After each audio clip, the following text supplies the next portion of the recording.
ശരണുണ്ട് തൃശ്ശൂരിൽ നിന്ന്. ശരൺ, ഈ നമ്മൾ നേരത്തെ ഭൂരിപക്ഷത്തെക്കുറിച്ചാണ് സംസാരിച്ചത്. ഇനിയിപ്പോൾ സുരേഷ് ഗോപി പിന്നോട്ട് വരാനുള്ള ചാൻസസ് തീരെ ഇല്ലല്ലോ.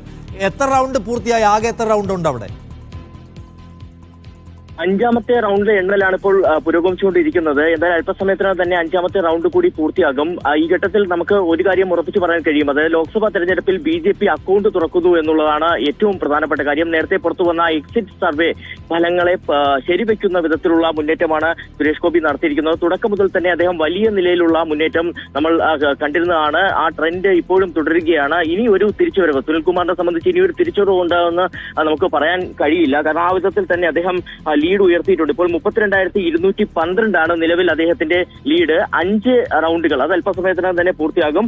അപ്പോൾ ഒരുപക്ഷെ ലീഡ് ഉയരാനുള്ള സാധ്യത നിലനിൽക്കുകയാണ്. നേരത്തെ നിഷാദ് സൂചിപ്പിച്ച പോലെ തന്നെ ഒരുപക്ഷെ 40,000 മുകളിലേക്ക് എത്തിയാൽ പോലും അത്ഭുതപ്പെടേണ്ടതില്ല എന്നാണ് ഇപ്പോൾ നമുക്ക് നിഗമനത്തിലേക്ക് എത്താൻ കഴിയുന്നത്. കാരണം ആ വിധത്തിൽ തന്നെ എല്ലാ മണ്ഡലങ്ങളിലും അദ്ദേഹം മുന്നേറ്റം നടത്തുന്നു എന്നുള്ളതാണ് നമുക്ക് വിലയിരുത്താൻ കഴിയുന്നത്. രണ്ടാം സ്ഥാനത്തായിട്ട് VS സുനിൽകുമാറാണുള്ളത്. അദ്ദേഹം 1,41,878 വോട്ടുകളാണ് നേടിയിരിക്കുന്നത്.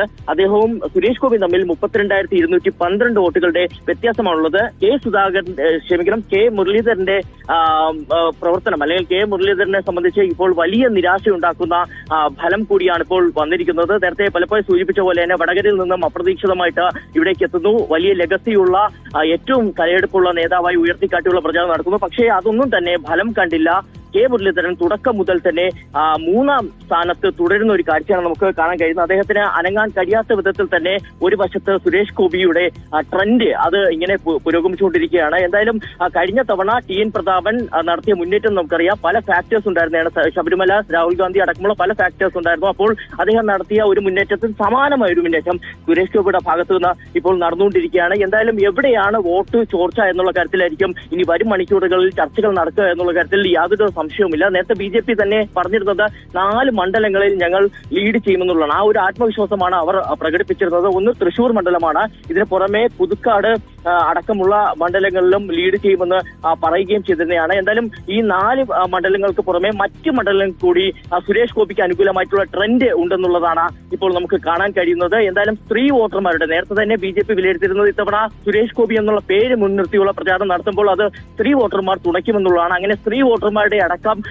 വലിയ തോതിൽ വോട്ടുകൾ സുരേഷ് ഗോപിക്ക് കിട്ടിയിട്ടുണ്ടെന്നൊരു വിലയിരുത്തൽ കൂടിയാണ് ഈ ഘട്ടത്തിൽ നമുക്ക് നടത്താൻ കഴിയുന്നത്. അപ്രതീക്ഷിതമായ ഒരു വലിയ ഒരു സെറ്റ് ബാക്കിനെ UDF അവിടെ നേരിട്ടു അല്ലേ ശരൺ? തീർച്ചയായിട്ടും വലിയ സെറ്റ് ബാക്ക് എന്ന് തന്നെ നമുക്ക് പറയാൻ കഴിയും. കാരണം നമ്മൾ ഇത് കൂട്ടി വായിക്കേണ്ടത് 2019 ലോക്സഭാ തെരഞ്ഞെടുപ്പുമായിട്ടാണ്. അന്ന് TN പ്രതാപൻ 93,000-ലധികം വോട്ടിന്റെ ഭൂരിപക്ഷത്തിലാണ് ജയിച്ച് കയറിയിരുന്നത്. എന്തായാലും സ്വാഭാവികമായിട്ടും ഈ ഒരു തെരഞ്ഞെടുപ്പ് UDF നേടുമ്പോൾ തന്നെ ഭൂരിപക്ഷം കുറവാണെങ്കിൽ പോലും ജയിക്കുമെന്നുള്ള വിലയിരുത്തലാണ് UDF ക്യാമ്പ്. സുരേഷ് ഗോപി ജയിച്ചു എന്ന് വേണമെങ്കിൽ പറയാൻ കഴിയുന്നതിലേക്ക് ഇതാ എത്തിക്കഴിഞ്ഞു കാര്യങ്ങൾ. 300-ലുണ്ടായിരുന്ന മോദിയുടെ സംഘം ഇപ്പൊ 288-ലേക്ക് വീണ്ടും തിരിച്ചു വന്നിരിക്കുകയാണ് എന്നതുകൂടി കാണണം. അതായത് നാഷണൽ ടാലിയിൽ ഭയങ്കരമായ ഏറ്റക്കുറച്ചിലുകൾ ഏറി കുറഞ്ഞ് കണ്ടുകൊണ്ടേയിരിക്കുന്നു. നരേന്ദ്രമോദിക്കൊന്നും ഉറപ്പിക്കാൻ പറ്റാത്ത സ്ഥിതിയാണ്. 288, 232 ഇത് ഇനിയും മാറും നിഷാദ്. 272 എന്ന സീറ്റിൽ നിന്ന് താഴേക്ക് വരാൻ ഇനിയും സാധ്യതകളുണ്ട്. അതിന്റെ പ്രധാനപ്പെട്ട കാരണം UP ഇനിയും എണ്ണിക്കഴിഞ്ഞിട്ടില്ല. UPയിൽ പ്രതീക്ഷിച്ച ഒരു തിരിച്ചടിയല്ല BJPക്ക് ഉണ്ടായിട്ടുള്ളത്.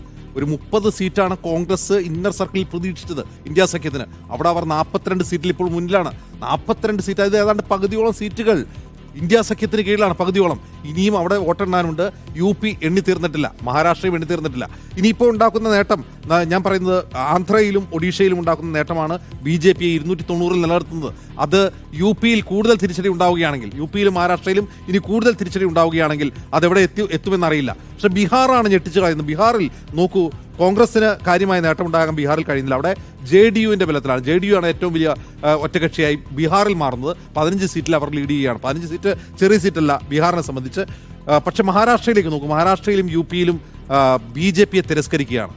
കലാപം നടന്ന മണിപ്പൂരിൽ BJPയെ ജനം എഴുതി തള്ളിക്കഴിഞ്ഞിരിക്കുന്നു മണിപ്പൂരിൽ. അപ്പോൾ രാഷ്ട്രീയമായ ഒരു തെരഞ്ഞെടുപ്പ് ഇപ്പോൾ നടന്നിരിക്കുന്നു. നേരത്തെ നമ്മൾ വിശകലനം ചെയ്തതുപോലെ തന്നെ രാഷ്ട്രീയ വിഷയങ്ങൾ ഉന്നയിച്ചുകൊണ്ട്, ജനകീയ പ്രശ്നങ്ങൾ ഉന്നയിച്ചുകൊണ്ടുള്ള ഒരു തെരഞ്ഞെടുപ്പ് നടന്നിരിക്കുന്നു. ഒരു ശക്തമായ പ്രതിപക്ഷമാവാനെങ്കിലും ഇന്ത്യ മുന്നണി കഴിയും എന്ന് നമുക്കിപ്പോൾ എഴുതി ഒപ്പിടാം. എണ്ണിപ്പറയും ഓരോ വോട്ടും. ജൂൺ 4 മീഡിയ 1-നൊപ്പം.